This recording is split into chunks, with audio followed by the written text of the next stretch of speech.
is Jeannie, by the way. I don't think Aunt Roxanne put me on the list. I'm Jeannie. I've been a volunteer here off and on, 3 or 4 years now, I think. Something like that. Yeah, something like that. I live in St. Charles in Missouri, so I just kind of show up every once in a while and do something for Roxanne. So, and my recipe that I use is very accurate according to the 18th century.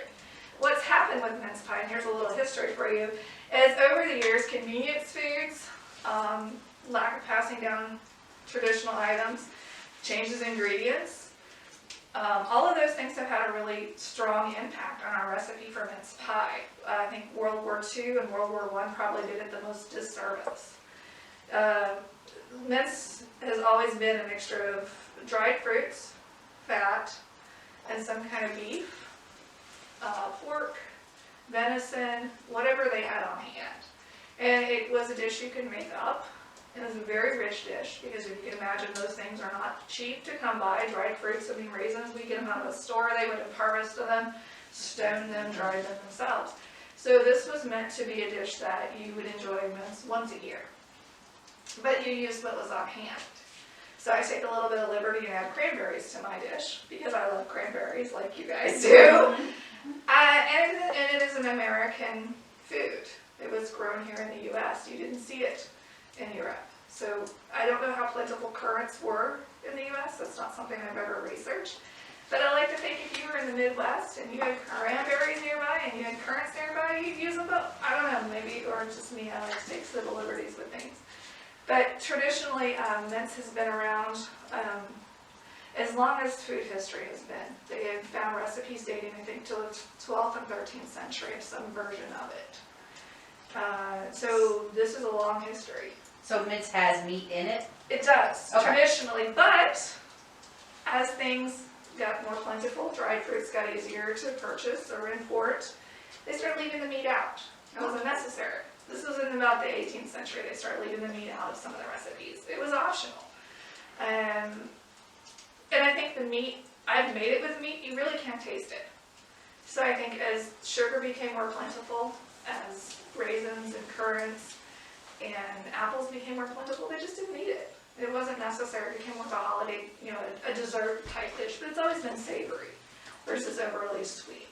You see a variety of recipes. I mean, you can find, if you want to adjust it anyway, you could probably find a recipe for that. Actually, typically you make the mince filling ahead of time, so 3-4 months ahead of time, and you let it sit and stew. And mine's been sitting, the one you're going to eat today for lunch, it's been in my fridge for about 4 weeks now. So I just keep it in my fridge. I leave out the lard, or what they would have used suet. I do leave that out because we don't need that with our current raisins and cranberries. They're very moist. I don't think it's necessary. I've made it both ways. The suet does absolutely nothing for the pie, other than add fat to it. I have golden raisins because I like those better than the brown raisins, and then we have Glasse apples, I believe, because that's what's easy to find. And they're a good generic cooking apple. I was looking at descriptions of apples actually in one of my cookbooks, and it was great because she had 3 different apples. And one sounded kind of like a Golden Delicious. The other 2 sounded more like what we have as far as red apples go. I did not see anything that sounded like a tart Granny Smith, so I chose not to use that. But there was, hundreds of apples at the time, and this one was this was an American cookbook. It was the Amelia Simmons one.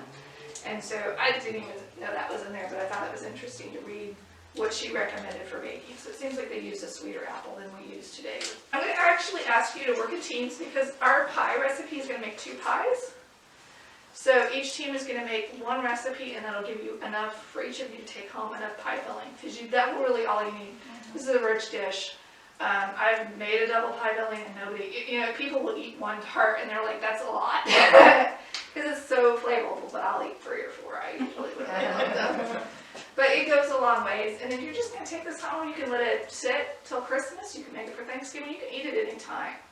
I recommend a 2-shell pie crust, but you can make it in a single. And then you get to pick a knife. We have a nice little assortment. We all chipped in and donated chopping knives for today. I have 2 apple peelers for us to use for peeling the apples. It does make life a lot easier. So I recommend those. What you can do is take turns. If one of you wants to peel, the other one chop, whatever you want to do. That's going to be the most labor intensive is the apples. So So we'll probably start with those. And then I have 3 mixing bowls going. So pick a station. I'll get the raisins and the currants kind of off the plate there. And then it's flat. Oh, let me put the handle on some more.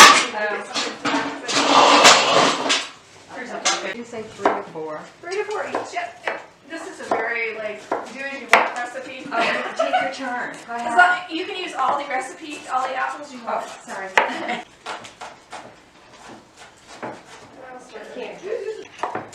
going to see if I can get this into 5 pieces so everybody can try a little bit. While you're working, of course. Oh, I did it. Roxanne's already tried my food.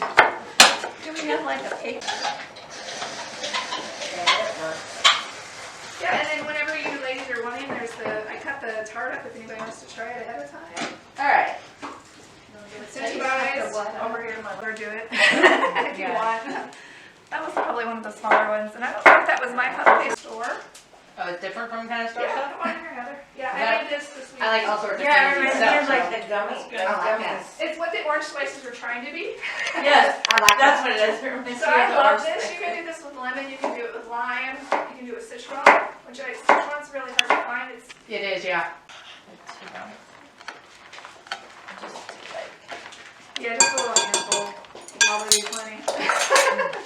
Alright, and I'm sorry, how much of the orange? Just grab a handful of it. I don't hold everything. Oh yeah, let's double everything. So I think Townsend, which is where I got this recipe, go light on the spices compared to what. So, we're sure 6 ounces on the currants, because that seems like a lot. So you could do. It does seem like a lot. Because I'm probably going to use like all of this stuff. I would just use all of them. It's not like the science that everybody wants you to think it is. Yeah. I can leave things out and it just works Are fine. you through with the measuring spoon?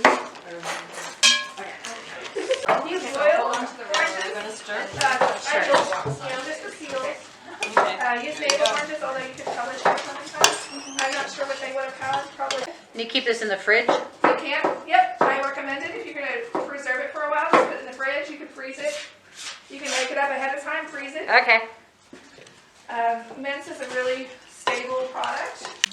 Gotta get all the mince stuff out of the bottom. Yeah. If you think it needs more apples, you can add another apple to it too. Okay. So how would they store this if they weren't in the fridge? So they had a crock. They would use something like this. lid? Yeah. And put a bladder over it. Or Brown steak tenderloin, you know, have them tender. if you wanted to do this with stew beef, you could. Valves for the vegetables, get what you want out of there.